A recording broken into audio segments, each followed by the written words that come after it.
Good afternoon to all our listeners and viewers of the NDC Heartbeat podcast. We're happy to have all of you on this afternoon, those who are listening on radio via VFM, Vibes FM, Spice Capital Radio. We also have 100.5 FM out of Grenville. And of course, we have right along out of Brooklyn, New York, and indeed the NDC Heartbeat platform. So welcome to all of you on this, what looks like pretty nice Sunday afternoon. It's not too sunny outside, some light clouds, but another beautiful day in Grenada. So what we're going to be doing today is to share with you a rebroadcast of the Prime Minister's meeting, which was held in Georgetown, Guyana recently. And Prime Minister Mitchell, as the CARICOM chairman, delivered his keynote address to the meeting, and he also had a sidebar meeting, a bilateral meeting held with the Prime Minister of India, the Honorable Narendra Modi, while presiding over the second India CARICOM summit. The discussions focused on several areas such as education, ICT, healthcare, food security, capacity building, sustainable development, and of course, our love, cricket. So we'll be sharing that with you. And just to let you know, Prime Minister Modi of India also congratulated Prime Minister Mitchell on his successful chairing of the second India CARICOM summit. And he also held sidebar meetings with the Prime Minister of Antigua and Barbuda, and also the Prime Minister of Trinidad and Tobago. So we'll be giving you all this in a short while. I'm sure most of you must have missed his presentation in Georgetown, Guyana. So for those of you who did not pick up on that very important presentation, which the Honorable Deacon Mitchell presented as chairman of CARICOM at this India CARICOM summit held in Georgetown, Guyana this week, stay tuned. This will be coming up shortly. But we also will be chatting with the chairperson of the women's arm of the National Democratic Congress. There is a big event coming up on Friday, dinner and dance. She'll be talking all about this. And to end the program, we'll be chatting with Senator, the Honorable Claudette Joseph. She'll be talking to us about the effects of the recent floodings, which occurred not too long ago, especially in the River Road area and other areas which were negatively impacted as a result of these flash flooding and heavy rains, rainstorms, etc. So that will be your program for today. So before we go on to the presentation made by Prime Minister Deacon Mitchell, we'll just share with you a very positive note on Grenada's tourism industry. And it's important that Grenadians understand and appreciate the accolades and the recognition Grenada is getting out there. So back with you in a moment. Stay tuned. Grenada has been honored as the 2024 Caribbean Destination of the Year as voted by the discerning readers of Caribbean journals in its annual Traveler's Choice Award. This prestigious accolade celebrates destinations that captivate the hearts and imaginations of the Caribbean's most frequent and knowledgeable travelers. The Caribbean Journal Traveler's Choice Award, which garnered over 35,798 votes this year, underscored the enduring appeal of the region. Petra Roach, CEO of the Grenada Tourism Authority, expressed her gratitude for the recognition. We at the Grenada Tourism Authority are so thrilled to receive the accolade as Caribbean Destination of the Year by the readers of Caribbean Journal. Caribbean Journal is actually a very revered website. It's the world's largest website, actually, which is promoting Caribbean travel, and they have a daily newsletter with more than 200,000 subscribers.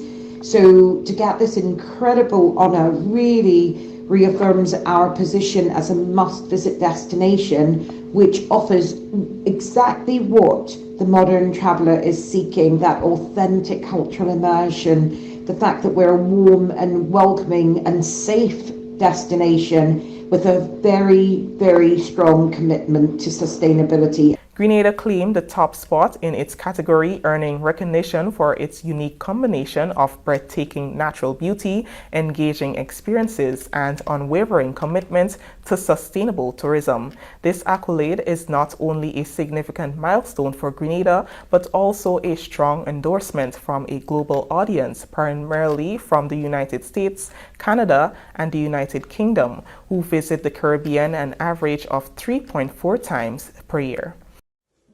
Celebrate the season with us. Join MP Andy Williams and the community at the NDC South St. George Christmas dinner and dance for an evening of festive cheer, delicious food and live music. It's happening on Saturday, December 14th, 2024 at the Point Salines Hotel from 6:30 p.m. to 2 a.m. There'll be welcome drinks on arrival, a 3-course buffet dinner from 7 p.m. to 9 p.m. Be entertained by the live band Loyalty from 10 p.m. to 2 a.m. Tickets are singles $200, couples $375, dance-only tickets $50. Get your tickets from Andy's Soup House in Woodlands. Call 418-1600 or the computer store in Spiceland Mall. Call 444-3655 or contact 555-8867 or 414-4429. Secure your spot and celebrate with us. See you at the Aficionados Hideaway Rooftop New Year's Eve for Flash, the premium all-inclusive old year's to New Year's celebration. A unique experience with superior fireworks displays at midnight. Hosted by Patrick the Hype Man, alongside DJ Kingpin, DJ Kareem, and Selecta Snappy. Admission regular tickets $500, or better still, enjoy premium ultra VIP lounge for $650 with Prosecco available all night long. Tickets available from Grenadian Optical and Go To Fet. December 31st, Old Year's Night, the Aficionados Hideaway Rooftop, all inclusive, with fireworks at midnight as we greet and say hello to 2025. Get ready to dance the night away at the National Democratic Congress, New York chapter's highly anticipated White Christmas Dance on December 7th. Join us at the stunning Caribe Banquet Hall located on 1963 Utica Avenue for an unforgettable evening filled with your favorite Caribbean beats, joy, and a sense of community. This all-inclusive event is set to be the highlight of the holiday season, featuring 2 of the hottest DJs in town. Get ready for an epic showdown as the seasoned veteran Dr. Wax goes head-to-head with the smooth and stylish One Drop. But that's not all. Expect exciting attractions and surprises throughout the evening, along with a mouth-watering selection of exquisite Caribbean food and drinks to keep your spirits high. Tickets are $75, covering everything you need for an amazing night out. Whether you're celebrating with friends, making new connections, or simply enjoying a festive evening, the chapter's White Christmas Dance is the perfect way to celebrate the season. Don't miss this chance to celebrate the holidays with the NDC family. Purchase your tickets today and help us create a night to remember. Get your tickets now by visiting www.ndcnewyorkchapter.com or call 347-729-5770 or 347-693-6880. See you there.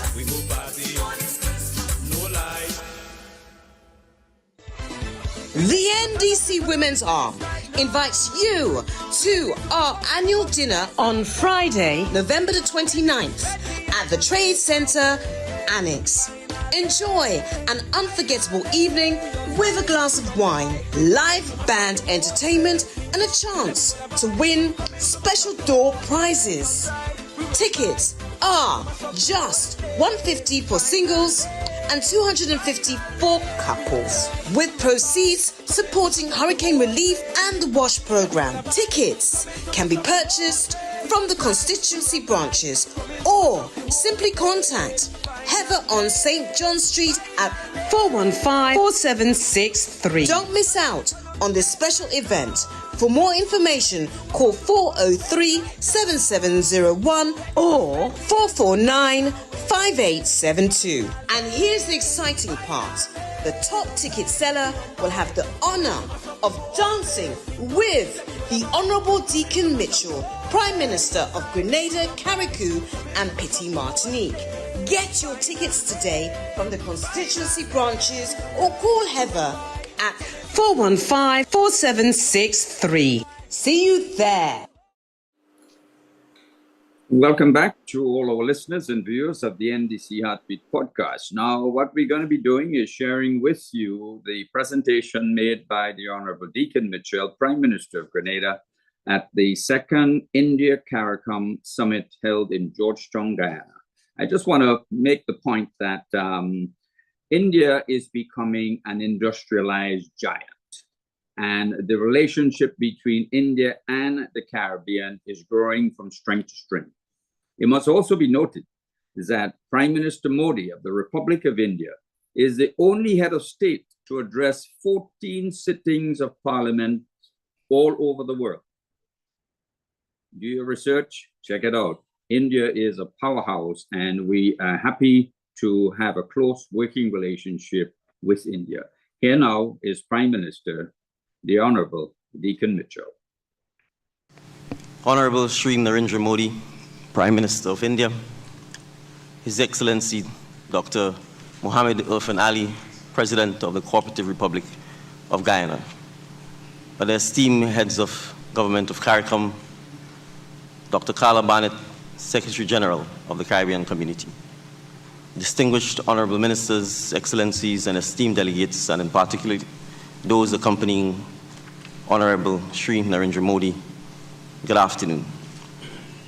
First, permit me, excellencies, to express my deep appreciation to my brother, President Ali, and to the government and people of the Cooperative Republic of Guyana for their warm hospitality in hosting all of us, and for the excellent arrangements that have been put in place for this summit.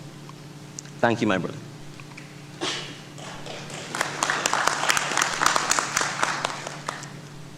As chairman of the Caribbean Community, CARICOM, it is indeed with immense honor and privilege that I welcome you all to the second CARICOM India Summit, the first of which was held in September of 2019. Today, we gather as partners and friends, united by a shared vision of progress, cooperation, and mutual respect. And I will say it, a love for cricket. The Caribbean community attaches tremendous value to the shared history, common values, kinship, and strong bonds of friendship that we have enjoyed with the government and people of India, which have strongly influenced and enriched the diverse and vibrant culture of the Caribbean community. This historic summit is taking place against the backdrop of rapid developments regionally, hemispherically, and globally. The multifaceted and protracted crisis in Haiti, the existential threat we face from climate change, the post-COVID-19 economic recovery challenges, the conflicts in the Middle East, and the ongoing Russia-Ukraine war have all contributed to high inflation, global unemployment, and have contributed to some measure of despair and uncertainty and anxiety amongst our peoples. These circumstances have sapped resources, hardened hearts, and shifted the attention of the international community from the multifaceted challenges facing developing countries. This somewhat gloomy international landscape has further exacerbated the already uncertain outlook for small and extremely vulnerable island and no-lying states within the Caribbean community. However, against this somber backdrop, we remain convinced more than ever that closer linkages between CARICOM and our trusted partner, India, are part of the very necessary medication and intervention needed by the Caribbean community to better equip it and its citizens to overcome our existing developmental challenges. I therefore extend a special acknowledgement to Prime Minister Modi, whose visionary leadership has been instrumental in strengthening the ties between India and CARICOM. Prime Minister Modi's commitment to fostering international partnerships and his dedication to sustainable development have set a remarkable example for us all. His leadership has not only propelled India to new heights, but it has also opened new avenues for collaboration with our region. As both the current chair of CARICOM and as Prime Minister of Grenada, I express on behalf of all of CARICOM citizens our deep gratitude to Prime Minister Modi and the government and great people of India for India's proactive and influential role in championing the ideals and aspirations of the Global South. We commend India's unwavering commitment to the sustainable development of our region, especially in this intricate and interconnected era of globalization. It is evident to us that the challenges we face can only be effectively addressed through a spirit of deeper integration and cooperation and cooperative action amongst nations. We are particularly appreciative of India's enhanced engagement in recent years, as it demonstrates a genuine eagerness to fortify our bilateral ties and collaboratively confront pressing issues such as the pervasive digital divide. As Prime Minister Modi once said, and I quote, "Good governance with good intentions is the hallmark of our government. Implementation with integrity is our core passion," unquote. These words resonate deeply with our shared commitment to building a future grounded in trust, transparency, and mutual benefit. Since our inaugural summit, the bonds between CARICOM and India have grown stronger, reflecting our mutual commitment to a partnership built on trust, shared values, and common goals. Our collaboration spans various sectors, including trade, technology, healthcare, education, and climate resilience, each contributing to the sustainable development and prosperity of our regions. This summit presents an important and timely opportunity for us as leaders to engage in frank and meaningful discussions that will redound to our mutual benefit. So as we do so, we are pleased to note that India continues to maintain its position as the fastest growing major economy among emerging markets and developing countries. Furthermore, India's expertise in such key areas as agriculture, energy, health, human resource development, and information and communications technology is well known. CARICOM also remains highly grateful to India for the vaccines donated to CARICOM member states at the height of the COVID-19 pandemic. It demonstrated that at a time of its own great need, it cared enough about its brothers and sisters within CARICOM.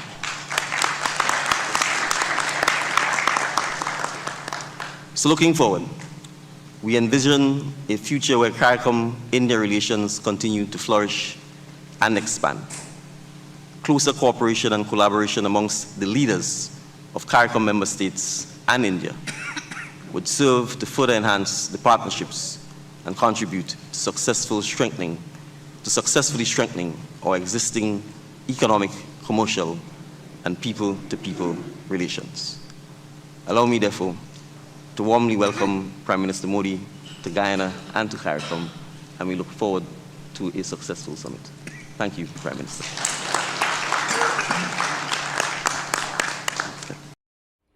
Welcome back to the NDC Heartbeat podcast. That was the presentation delivered by Prime Minister the Honorable Deacon Mitchell at the second India CARICOM Summit held in Georgetown, Guyana on Thursday. Important to note is that India has a strong, very strong, over 150 years relationship with Trinidad and Tobago next door.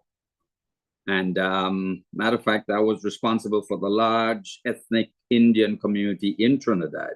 So India has always been closely aligned with the Caribbean. And that relationship is growing from strength to strength. It's important to note, and especially for the naysayers out there, that the relationship building exercise by this Prime Minister with world leaders and influential business leaders is going to be testimonial when we witness and see the significant benefits these relationships will bring to Grenada and to the rest of the region. India is no easy pushover country in the world. India is probably the third largest, most powerful economic force in the world and is growing. So that relationship with Prime Minister Modi by our Prime Minister is extremely significant to produce benefits for Grenada and the rest of the OECS and indeed CARICOM. So congratulations, Prime Minister Mitchell, for the ongoing relationship building exercises you have been doing over the past 2 years in building relationships with world leaders, world influential business officials, and this can only rebound to Grenada's benefit. Anyhow, thank you very much. Right now, what we'll be doing is to go over to the chairperson of the women's arm of the National Democratic Congress, Ms. Hillary Alexander. She'll be chatting about a very important upcoming event this Friday. So welcome to the Heartbeat. Hillary, good to have you on board. Hello, Terry. Good evening. How are you? Are you hearing me clearly? Hearing you loud and clear. Loud and clear. Good evening to you and your listeners and all the people in the diaspora, all our ladies in New York chapter, Canada chapter, the UK and Florida chapter, and all my people in Grenada, Carriacou, and PT Martinique. Great. Well, I know that you have been promoting an event for this coming Friday. So tell us all about it and what are your expectations? Terry, this is the second time we are having our dinner. So we call that our annual Christmas dinner. Well, we're doing it early this year because, you know, Christmas is a kind of busy time. So this year we are having it at the Trade Center. Come look out for something special. We'll be having those prizes, etc. And Terry, as I said, it's this Friday. It's the 29th of November. And I'm expecting to see all women who are supporting the NDC to be out, and all other women who are interested in celebrating this year, just to be relaxed, Terry. It's a relaxed evening, evening of entertainment. We will be having the police band there, and we have a special DJ for us. As women, we've been working whole year, and you know how we like to work, Terry. We always on the go. So it's just a time for us to relax. By the season. Yep. Well, thank you very much. Indeed, we know that it's anticipated to be a great event, and look forward to a great turnout. And tell us what is the cost of the event, and what other activities will be held during the event. Okay, so we have a special pan music from a renowned panist. We have special songs. And as I said, the police band will be playing for us. Singles for the tickets, singles $150 and couples $250. So you can just capitalize on that $250 and make it a couples event for husbands and wives, because Terry will be having special prizes that they do. The best dressed couple, the best dressed single, the person who married closest to November 29th. Prizes goes on, Terry. It's just an event of prizes. Great, fantastic. And any surprises to look out for?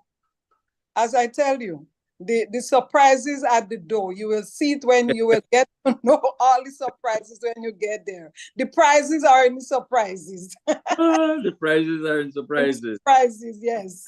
All right. Well, thank you so very much indeed. And wishing everyone a great Friday evening coming, and that the event will be extremely successful. And Yes.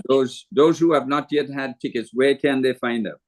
Okay, so they can call 440-5872. They can also check the constituency branches, and they can also check Heather on Young Street, on St. John's Street, St. George's. All right. Okay. Well, thank you much. Are there any closing remarks you wish to make? Terry, I know you will be there, right? I hope so. And you are specialists in dancing, right? Remember for evening for dancing, right? Shaking a leg. I know some people will actually leave their shoe because it will be a really good evening for dance and just relaxation. So because He's up now on the what did you, Terry? I didn't hear you. I say I kind of ease up now on it. On the dancing. I given space for the young people to do their thing. Okay, so we'll have a number of young persons there from the youth arm, so they will be doing their thing. Yeah, most definitely. All right. Well, thank you so very much for being on the Heartbeat today, and all the very best for your upcoming event. And congratulations to your office and indeed your entire team who have helped so hard to make this possible. Thank you so very much, Terry, and have a good evening. Okay, thank you very much. All right. This was the chairperson of the women's arm of the National Democratic Congress, Mrs. Hillary Alexander. We'll be back with you in a moment. Celebrate the season with us. Join MP Andy Williams and the community at the NDC South St. George Christmas dinner and dance for an evening of festive cheer, delicious food and live music. It's happening on Saturday, December 14th, 2024 at the Point Salines Hotel from 6:30 p.m. to 2 a.m. There'll be welcome drinks on arrival, a 3-course buffet dinner from 7 p.m.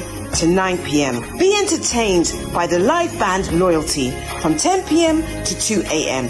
Tickets are singles $200, couples $375, dance-only tickets $50. Get your tickets from Andy's Soup House in Woodlands. Call 418-1600 or the computer store in Spiceland Mall. Call 444-3655 or contact 555-8867 or 414-4429. Secure your spot and celebrate with us. See you at the Aficionados Hideaway Rooftop New Year's Eve for Flash, the premium all-inclusive old years to New Year celebration. A unique experience with superior fireworks displays at midnight. Hosted by Patrick the Hype Man, alongside DJ Kingpin, DJ Kareem, and Selecta Snappy. Admission regular tickets $500, or better still, enjoy premium ultra VIP lounge for $650 with Prosecco available all night long. Tickets available from Grenadian Optical and Go To Fet. December 31st, Old Year's Night, the Aficionados Hideaway Rooftop, all inclusive, with fireworks at midnight as we greet and say hello to 2025. Get ready to dance the night away at the National Democratic Congress, New York chapter's highly anticipated White Christmas Dance on December 7th. Join us at the stunning Caribe Banquet Hall located on 1963 Utica Avenue for an unforgettable evening filled with your favorite Caribbean beats, joy, and a sense of community. This all-inclusive event is set to be the highlight of the holiday season, featuring 2 of the hottest DJs in town. Get ready for an epic showdown as the seasoned veteran Dr. Wax goes head-to-head with the smooth and stylish One Drop. Merry Christmas.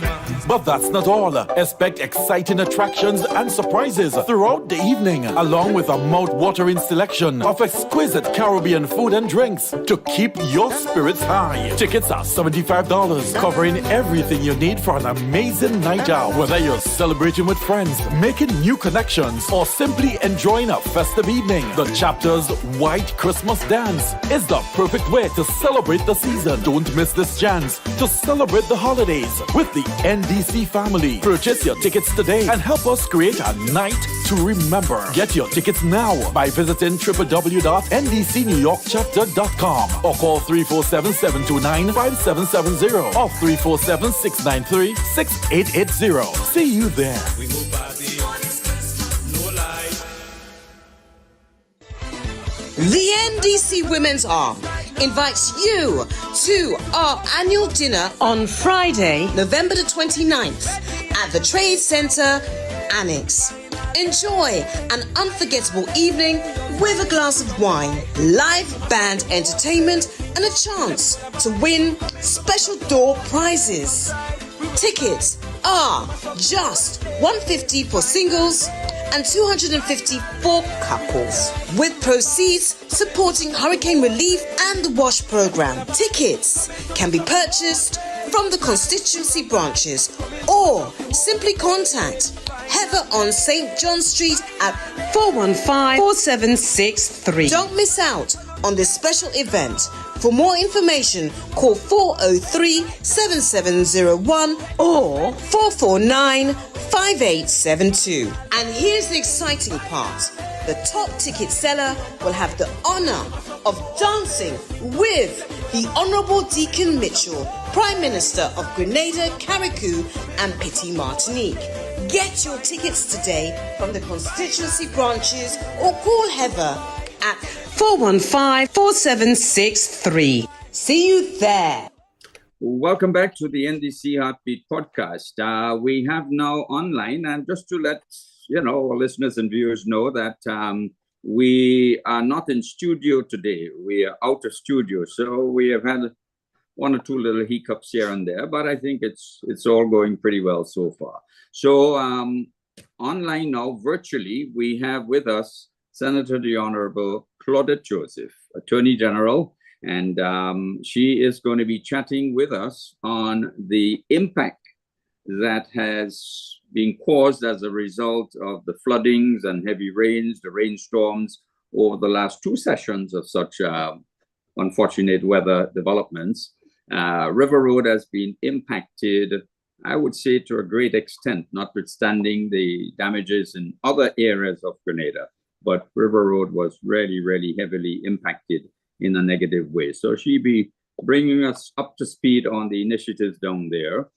We'd also be talking about pension reform and the new public sector bill, which is going to be discussed by the Attorney General, Senator the Honorable Claudette Joseph. So welcome to Heartbeat once again, Ms. Joseph. It's a pleasure to have you on.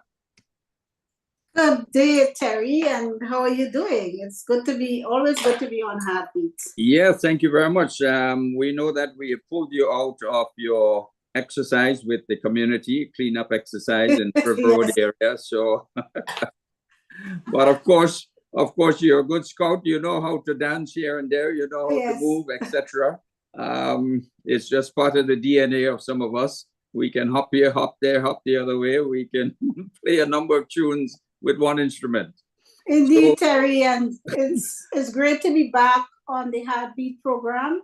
And let me say a special good afternoon to all of the listeners of the program. I know we have some avid and loyal listeners to the Heartbeat program. Good afternoon to all of you.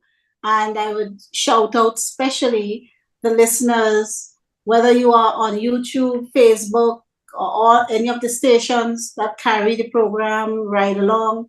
The special people of the town of St. George, a special Sunday afternoon to all of you who are tuned in on Heartbeat. I was just down River Road, as you can tell, as you just described me. I had to just kind of throw a jacket over my work clothes. I just left down there where the people are hard at work, and I told them I was going to log on to the Heartbeat and come back. So Well, let us just... they're going to tune in. You know how to flex. You know how to flex. So the flood, we are suffering the effects of climate change, and we are seeing that more and more daily. Weather events and climate events are becoming more and more catastrophic, and at the same time more frequent. And so this Grenada, being one of the SIDS, small island developing states, we are at the forefront of the impacts of climate change. And severe flooding, more intense hurricanes, more severe dry weather during the dry season, droughts. And so these are the effects that we are feeling. And 2 Tuesdays back to back, we had flash flooding, a few hours of intense rainfall followed, which caused flash flooding in some areas. And the town of St. George was particularly impacted. River Road, well, the whole of the constituency, because where you didn't have flooding, you had slides. So we had slides on Woolwich Road, the Woolwich Road Hyde Park area. We had slides in 1 or 2 small ones in Dabo. We had a Mount West side. We had in River Road, right? Mm-hmm. We had some movement down in the Four Roads area. So we had slides Upper Lucas Street. So we were really affected, and many of the slides have been cleared. We cleared a couple in River Road. We cleared one in Woolwich Road. There's another big one on the area of Woolwich Road that we from the community called Hyde Park. That area still has a wall that fell. There were 2 smaller ones on Upper Lucas Street. And then, of course, we had the very severe flooding in Tantine, which really had a negative impact on the school there, TAMCC, and the St. Roy St. John playing field. So we started some intense and deep cleaning and dredging of Tantine yesterday.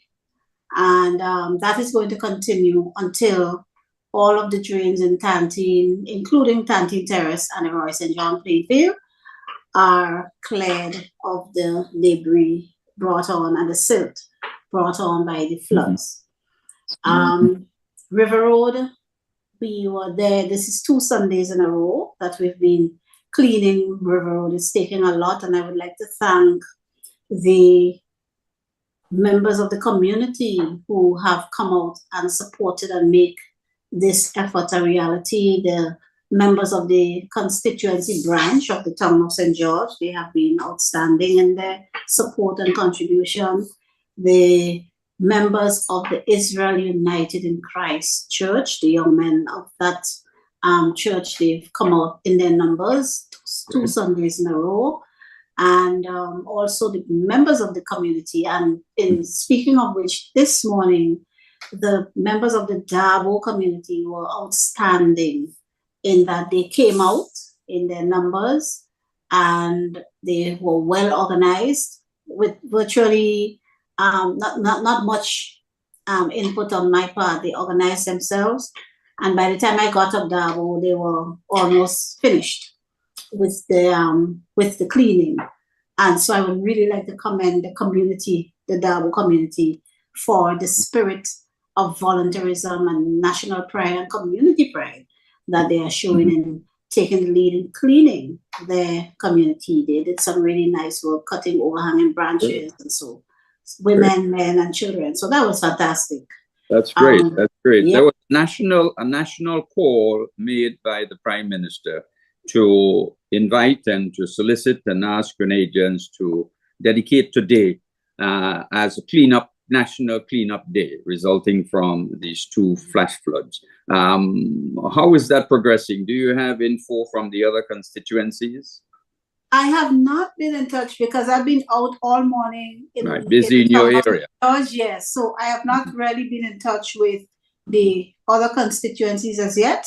But I know in the town, They are busy at work. When I left, they had, some members of the branch had just deposited a nice big pot of pilau. So I know they have their thing organized and going on there. So I know they are busy at work in River Road.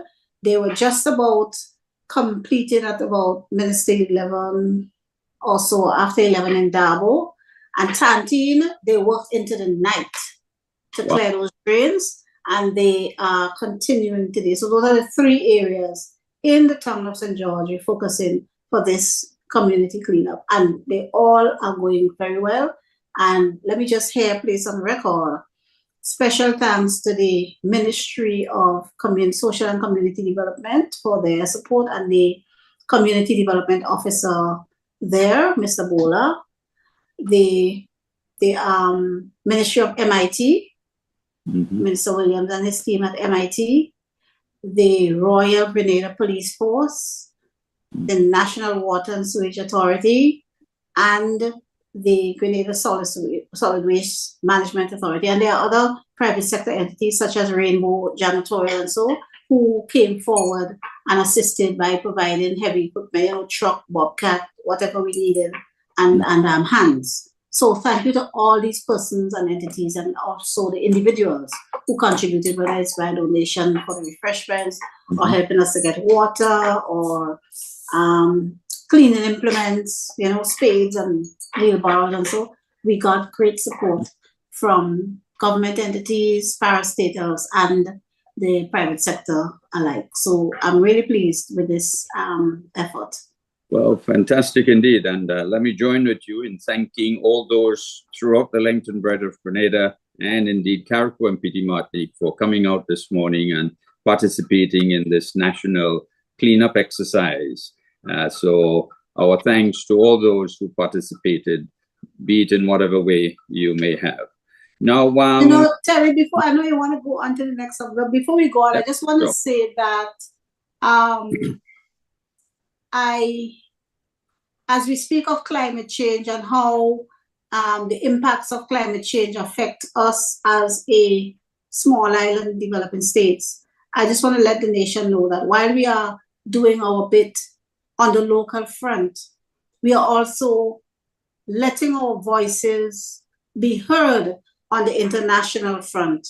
Recently, our Prime Minister made the list, the top 100 influencers, global influencers, by Time magazine. And Time magazine is a highly prestigious news magazine of great vintage. And to make any Time list is a great distinction and honor.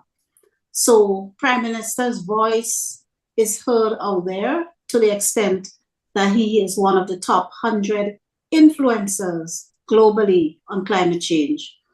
Minister Karine James has been doing a fantastic job taking up her space and letting our voice be heard in the international space on climate change. And mainly due to her efforts, there is a case brought by 101 small countries of the world, led by the small Pacific island state of Vanuatu.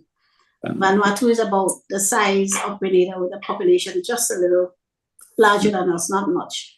And they have brought a case before the International Court of Justice on climate change, asking the court to give an advisory opinion on the obligations of larger, more industrialized countries to meet their obligations to help smaller countries fight the impacts of climate change. And Grenada is one of several Caribbean countries that have joined Vanuatu in that case. And the case is going to run for a full 2 weeks starting on the 2nd of December. I am leading the delegation as the Attorney General of the country. I am leading the delegation for Grenada. And on the 5th of December, Grenada is going to argue its case, because each country will get an opportunity to put its own evidence and argue its case before the International Court of Justice. And on the 5th of December. I think it starts at 15 a.m. Netherlands time, because the court is stationed in the Hague, the Netherlands.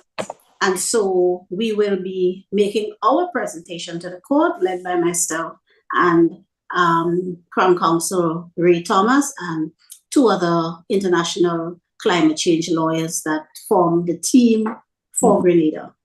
And so we're looking forward to that, to letting our voices be heard on that stage, taking the matter to court and having the court adjudicate, hopefully in favor of the 101 small island states from all over the world that have together joined Vanuatu to bring this case in the international sphere. And of course, we will have bigger countries like the US and, you know, the G7 countries arguing against us. But I think with the arguments we have prepared, with the case we have prepared, I think the ICJ would be in good stead to render a ruling in favor of the small island states. So we would give more information as the time draws nearer, so that at home the country can listen in when we stand to make our case in the international space. And I would like to highly commend Minister Corinne James and her team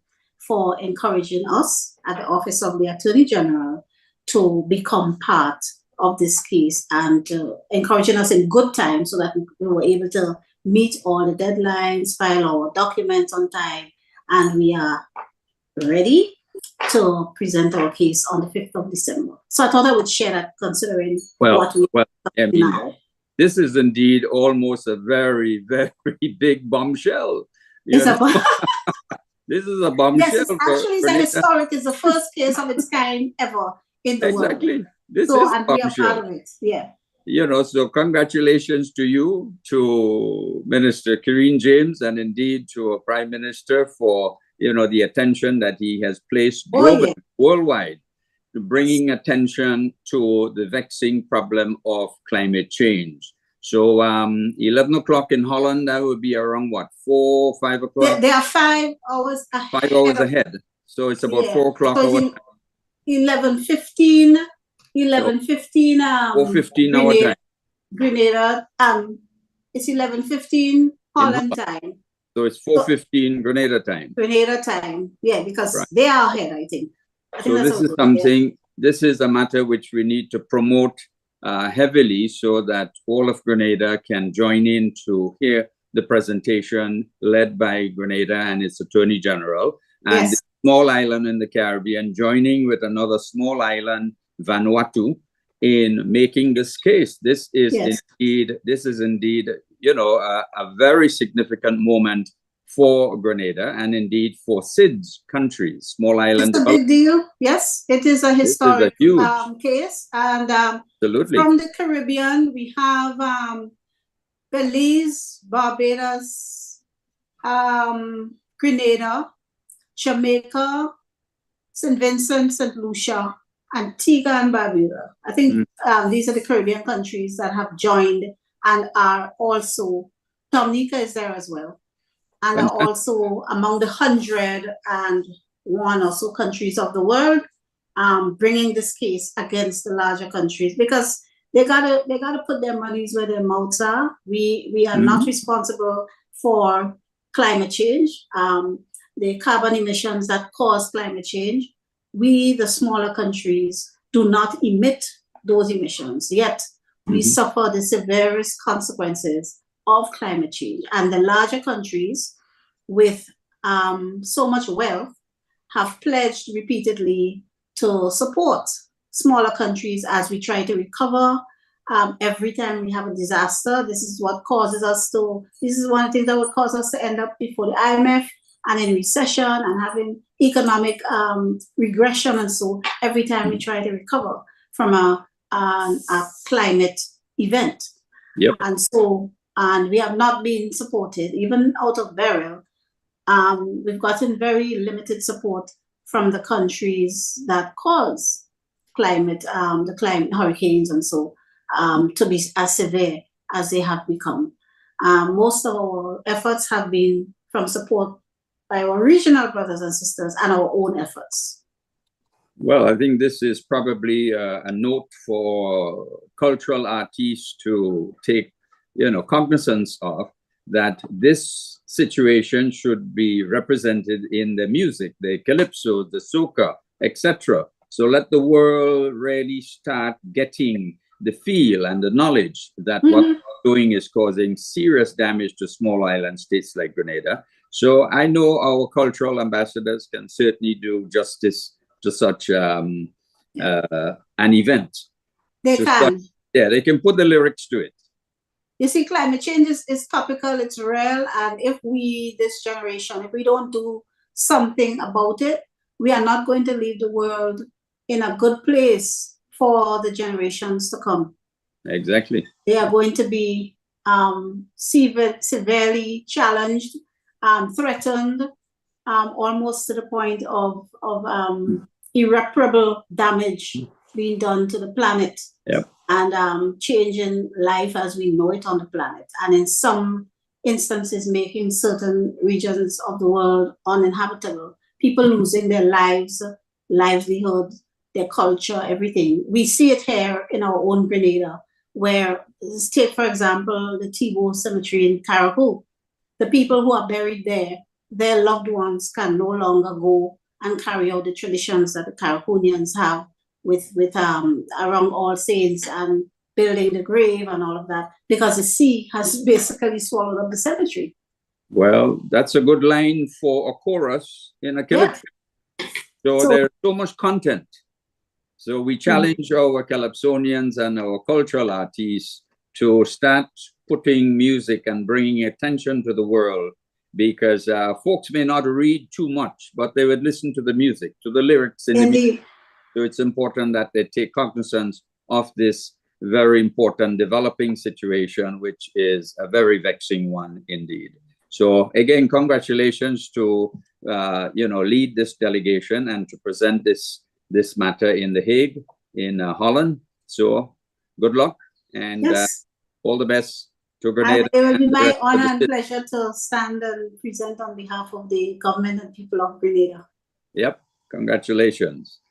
Great. Well, you also have the responsibility to tell us about pension reform. I know there's been some progress in that area, but what's the latest? Well, I guess that's a big one as well. And I'm looking at the clock and I may have to come back on Heartbeat to speak on this issue. But just quickly to say to public workers that the public sector pension bill that this government is proposing to bring to Parliament shortly, there's no downside to it for the people to whom it will apply.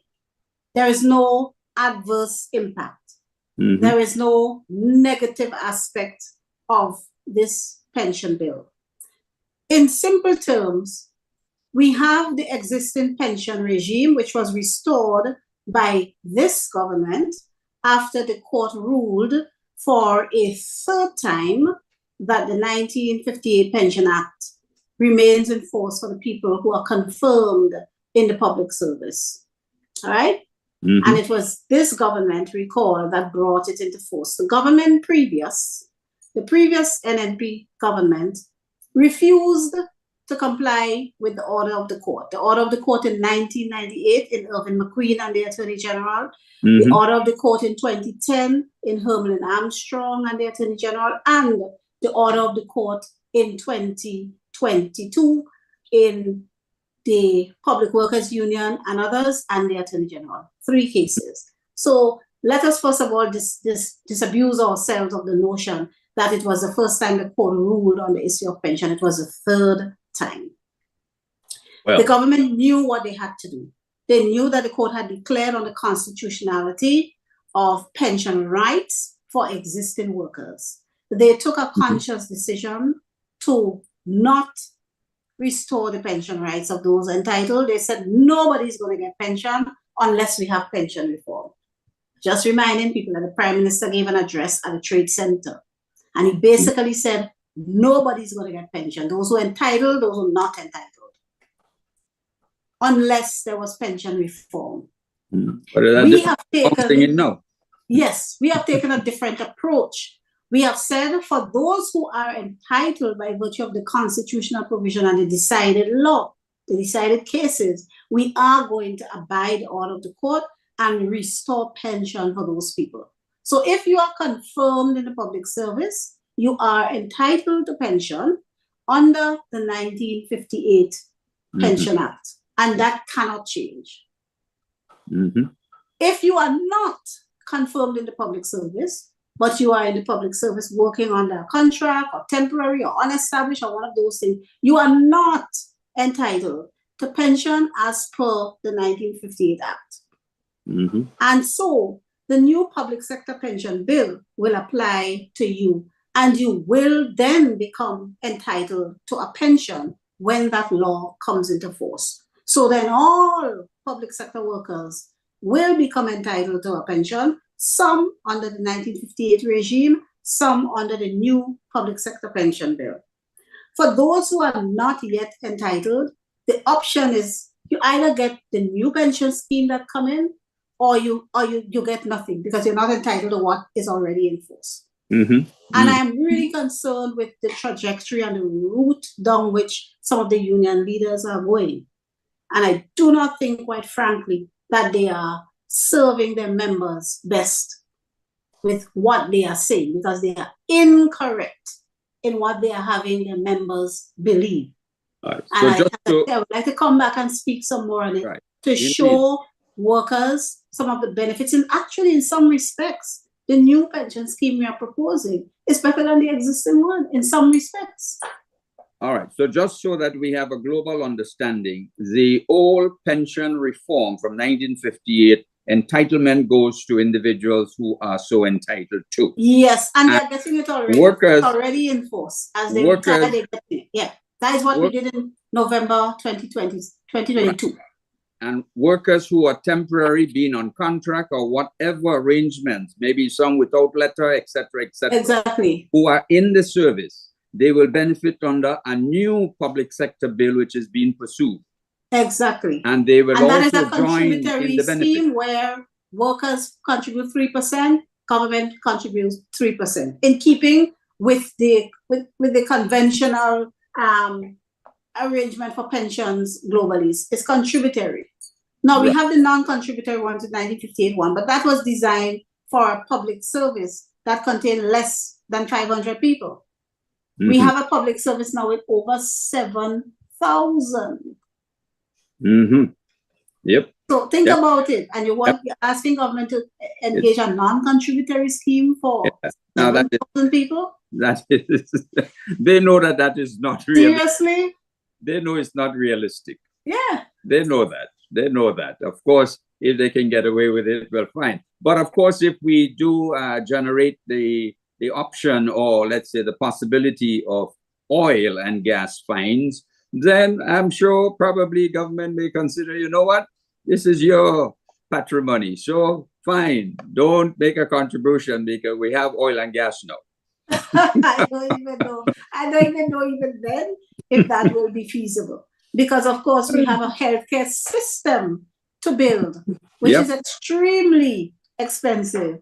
We have a new education system to build so that we can be competitive in the modern world. Of course, right? Of course. Which is also will be very expensive. We have a whole agriculture and light manufacturing sector to build. We have a creative economy to build. So even if we fall into some wealth from oil and gas or something else, it's not likely that we would be able to sustain a non-contributory pension scheme for almost 8 years. Well, that's a matter for you and your colleagues in cabinet to decide. Yeah. We would not debate that here. But the fact remains we have housing, we have Project 500 to do. All of that. All of that. There is so much to be done, and so much has already been done in just under 2.5 years. It is remarkable indeed that this administration, young as it may profess to be by others, is certainly outshining the old star from yesteryear. And congratulations to all that has been happening and the benefits. Well, Terry, you know, I think right now we've shown that we are experienced. Indeed, We indeed, experienced to fix a indeed. lot of things that those who claim we are not experienced could not fix in 40 years. Yep, 40 absolutely. years in the parliament and could not fix some of the things. Not even Molyneux in one of the prime constituencies of those who say we are not experienced. Molyneux Road was sitting there. It's going to be open next week. Yep. What is interesting, Molyneux, with the heavy rains on the 12th of November, which caused the temporary opening of Molyneux, was on the said birth date of former Prime Minister Keith Mitchell. Is that so? Yes, the 12th of November. That was when all the rains He fell. got a birthday present for the opening of Molyneux had to be open. Very interesting. You know, God does have a humor, you know. A weird sense, a wicked sense of humor. But Molyneux, you know, they said it couldn't be fixed and whatnot. We came and we met a complete disaster there. Nothing was happening. They couldn't get off the ground, just as they couldn't get off the ground with Fort George. There are so many things. And Absolutely. we just inexperienced bunch. We are proud of our record and proud to be inexperienced and be able to accomplish so much, bringing new energy, new focus and new vision, which is exactly what the country needs now. And Absolutely. as we said, so much done, so much more to come. And we're in going to such a keep short working. space of time. Yeah. Yeah, I mean, I'm amazed that most of the parliamentarians and caretakers, etc., they are up to 80% accomplishments on the individual manifesto promises to their constituents. This is really, really amazing. Yeah. Amazing. So you because we believe in keeping promises that we make. Right. Not just saying what we think people want to hear to capture votes and then carrying on with our lives after that. We are serious, and those of us who, there are some things that we promise that we find on assuming office, it's a little more difficult to accomplish than we might have envisaged, but we are still working on those. Some things are taking longer. One of the things for me is having to maneuver the well-entrenched bureaucracy that we inherited from our colonial masters. You know, there's some good things about it. You know, the stability and the fact that no matter what happens, the public sector will continue to run and function and so. But sometimes the bureaucracy also, it slows down the pace at which you would like to accomplish certain things. So that has been one of the, at least for me, that has been one of the things. But I think, and I don't like to say it myself, I like people to say it to us. So I think so far we have been doing our best, and we are very proud of the accomplishments that we have achieved to date. So much done, so much more to come. Oh, absolutely. So indeed. Just give me your quick response on the so-called allegations. Oh, they're flying all over the place, going here, going there, having a good time. What would be your response to this allegation? First of all, let me tell the Grenadian public this fact, which can be verified independently if they want. Very little of the cost of travel is borne by the Treasury of Grenada. I want to repeat that. Very little of the cost of travel for government officials, ministers, and also members of the public service, because sometimes PSs and technical people have to travel. Very little of that comes out of the Treasury of Grenada, because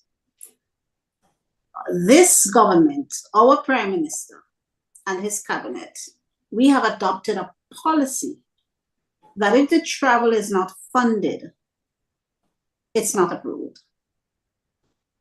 So what we are doing when we travel is to take advantage of opportunities offered Grenada by external, friendly, and supportive governments and organizations. So, for example, I'll give you an example. We take opportunities to enhance our country.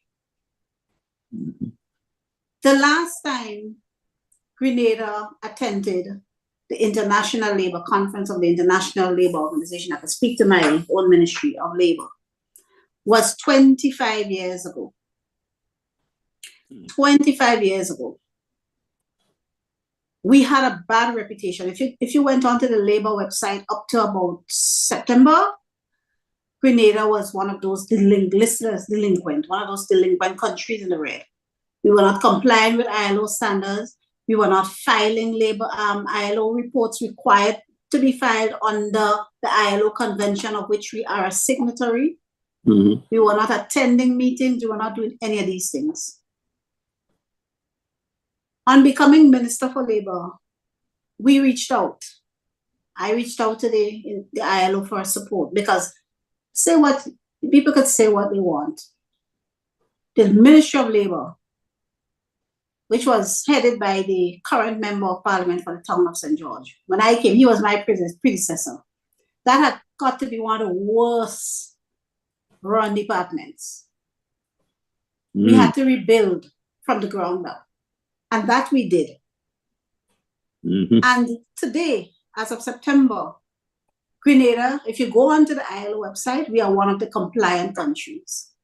That is what taking advantage of all of these trips and so does. You build relationships, you get support, you network, you eyeball important people, you state your country's position, and you get the support. And the ILO was only too happy to help Grenada because they're so glad that there is this refreshing leadership, both by the Labour Commissioner, who's doing a great job, and myself at the Department of Labour. So we got the technical support we needed from the ILO.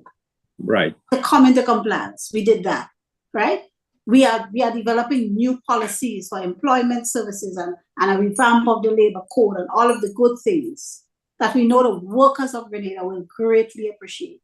And the same is true for tourism, the creative economy, agriculture, education, climate resilience, tapping into a lot of opportunities that we were letting slip by, right? And so when we travel, it's to work for Grenada. We are just, there are some, there's a lot we were doing very poorly. Our compliance with the anti-money laundering regime and terrorism and fighting financial crime and so we're just coming into our own and getting into compliance and so that is just a lot of talk. We don't just go on trips and go on for fun. When we go over there, we're working. Yep. Most times you come back, you're tired. Of course. And the majority of it funded by friendly countries and organizations. I was particularly impressed, especially with the Prime Minister's recent visit to the meeting, the COP meeting. And from there, he was in Bermuda. And I listened to an interview with him in Bermuda, which was so gripping. The people of Bermuda, they were commenting that they want such a Prime Minister in Bermuda. Well, exactly. And then the evening, he was invited to be the guest speaker at a special gala dinner, which the party in government held there. And from there, back to Grenada, and then he had to also chair as CARICOM leader. He's chairman of CARICOM now. Yeah, the second sitting of the India CARICOM summit held in Guyana Thursday of this week. And to engage Prime Minister Modi, it is a great accomplishment for Grenada and the Caribbean, because as you know, India is a powerhouse. India is a powerhouse. and up and coming superpower. Close relationship with India augurs so very well for Grenada and the rest of the Caribbean. This is what traveling does for your country. Engaging, developing relationships, and making things happen for your little country. The other side traveled, when they traveled, it was to meet Van Brink and Restina and Cosini and these characters. That's what they traveled to do. We don't meet these people when we travel. We're not interested in these characters. When we travel, we do so to bring benefits to Grenada. Absolutely. That is the bottom line to it. And people think, traveling is all glorious and fun. No, It's work. very taxing on your body. It really it takes a lot out of you, especially It takes a these toll. We've these had long flights. 2 years in a row, a Palestinian contingent of doctors coming in, and so these things happen. We have contingent from other countries. These things happen when you travel. You build relationships, you network, you meet people, and you exchange ideas. There may be areas in which we can provide support to these countries, and vice versa. And that's what it's about. Absolutely, so indeed. That's exactly what it's about. It's just a lot of talk. It's just talk. There is an old local saying: "If crab don't walk, crab don't find food." Exactly. If you stay in your hole, all that happens is that you get flooded out when it rains. Exactly. So anyhow, was great having you, albeit a very short notice for you to join the Heartbeat. Yes. As usual, you are ready anytime. You just need to find a jacket. I try. I'm going to take off the jacket now, and I'm back in my clothes to go back down to River Road to see how they're doing. I know they were doing quite well, so they're probably about wrapping up. I saw Mr. Williams calling me just now. He's probably calling me to say he passed and they've done well. Great, fantastic. Well, let me give you the last closing words before we wrap up today's podcast. I would just like to thank you very much, Terry, for the invitation to be on the NDC Heartbeat program. As you say, you can call me and count on me anytime to come on the program and share with the viewers and listeners some of the very good things, the good initiative that this government is undertaking for the people of Grenada. We are intent and determined to leave a better Grenada than we have inherited. We are honored and privileged and humbled to have been given the opportunity by the people of Grenada to lead at this time, and working with the people, lead we shall. We will do whatever is best for the people of Grenada, always putting the people first, and of course, listening to the people so that whenever we are going off track, they can bring us back in line and let us know how we can do better. And so thank you very much again. It's great to be on the NDC Heartbeat program. I always feel convicted in my heart that the NDC party is the best, based on its philosophy and outlook, is the best organization for Grenada. And we are going to make the best of this term in office so that other generations of the NDC will be given an opportunity by the people to lead. We have struck gold in our Prime Minister. He's really a wonderful guy and has a heart for Grenada and wants to do what's right for the people. And he has a team supporting him, working with him. And I know the people are looking and they are pleased in their little inexperienced sons and daughters. Great. So Great. Thank you very much. I'm Thank looking you. forward to continuing to serve in my respective capacities and to do my best. Thank you. Great. Well, thank you so very much for being part of the Heartbeat today. Much appreciated. And I want to extend our thanks to Prime Minister Deacon Mitchell for being for delivering his wonderful speech at the second India CARICOM Summit in Guyana. And also to thank Hilary Alexander, the chairperson of the Women's Arm, for being on the Heartbeat today. And thank you all for listening or viewing the Heartbeat today. Join us again next Sunday when we'll have other equally interesting topics to share with you. Thank you and have a great Sunday afternoon. Goodbye. Celebrate the season with us. Join MP Andy Williams and the community at the NDC South St. George Christmas dinner and dance for an evening of festive cheer, delicious food and live music. It's happening on Saturday, December 14th, 2024 at the Point Salines Hotel from 6:30 p.m. to 2 a.m. There'll be welcome drinks on arrival, a 3-course buffet dinner from 7 p.m. to 9 p.m. Be entertained by the live band Loyalty from 10 p.m. to 2 a.m. Tickets are singles $200, couples $375, dance-only tickets $50. Get your tickets from Andy's Soup House in Woodlands. Call 418-1600 or the computer store in Spiceland Mall. Call 444-3655 or contact 555-8867 or 414-4429. Secure your spot and celebrate with us.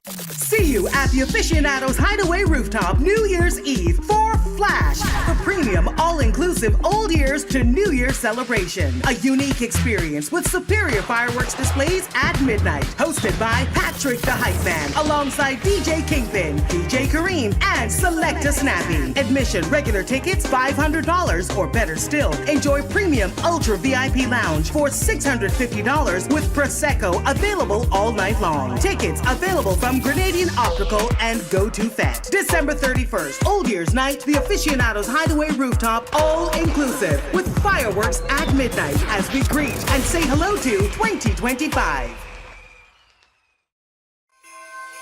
Get ready to dance the night away at the National Democratic Congress, New York chapter's highly anticipated White Christmas Dance on December 7th. Join us at the stunning Caribe Banquet Hall located on 1963 Utica Avenue for an unforgettable evening filled with your favorite Caribbean beats, joy, and a sense of community.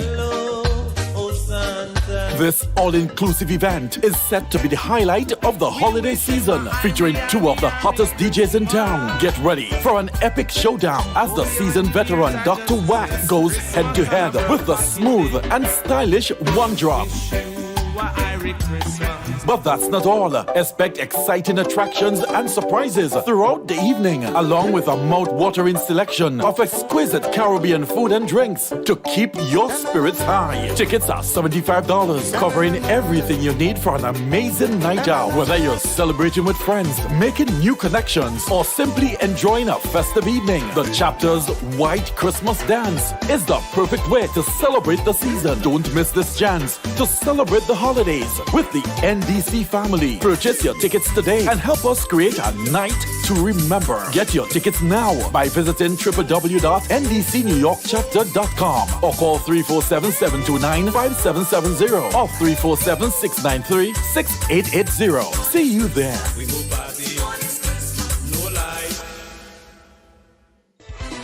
The NDC Women's Arm invites you to our annual dinner on Friday, November the 29th at the Trade Center Annex. Enjoy an unforgettable evening with a glass of wine, live band entertainment, and a chance to win special door prizes. Tickets are just $150 for singles and $250 for couples, with proceeds supporting hurricane relief and the WASH program. Tickets can be purchased from the constituency branches or simply contact Heather on St. John Street at 415-4763. Don't miss out on this special event. For more information, call 403-7701 or 449-5872. And here's the exciting part. The top ticket seller will have the honor of dancing with the Honorable Deacon Mitchell, Prime Minister of Grenada, Carriacou, and Petit Martinique. Get your tickets today from the constituency branches or call Heather at 415-4763. See you there.